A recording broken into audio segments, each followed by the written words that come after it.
Good morning. Welcome to my channel. Welcome to Faith, Fasting, and Fitness. Don't forget to like and subscribe below and join the Facebook support group Binging While Black. So I am your girl Lisa, and I like to talk about the subjects that's taboo in our generation, how to change generational habits so we can change these generational curses that we have on us, which is obesity in our community. So I was once 370 pounds, and by the grace of God, it was only God's grace and me changing my habits that was installed to me as a little girl, as a little big girl. I was able to lose over 150 pounds. So I come to you raw, and I come to you with the realest that I can think of, because sometimes we need the truth. And I'll never forget that when I went on my first plane ride at 40, I needed a extender for my seat. I needed an extender, and I could barely fit in that seat. And I felt sorry for the two people on both sides of me. They were regular size, average size, natural size, and I was the fluffy girl in the middle seat. And I should have got a window seat or an aisle seat, but I did not know that.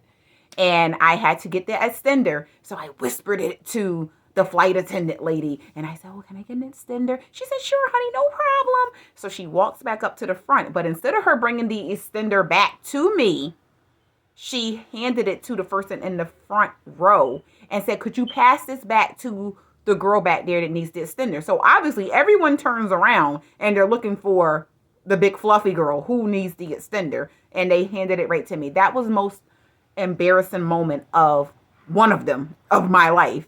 But it was a reality check that I had no right being that large.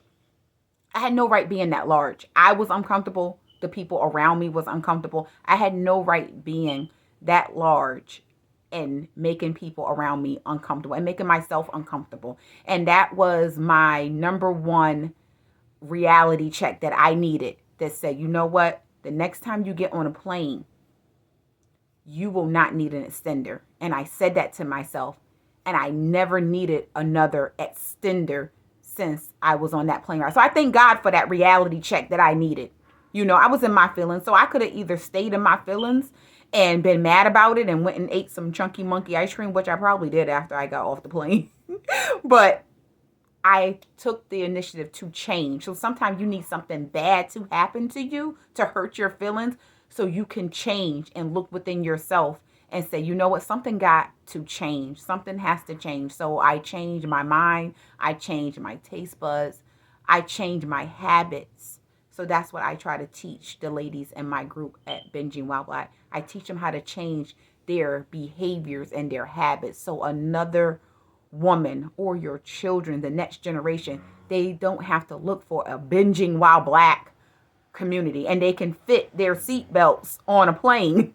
So come on over to Binging While Black so you can fit on a plane comfortably and get flown out, first class. I'll talk to you guys soon.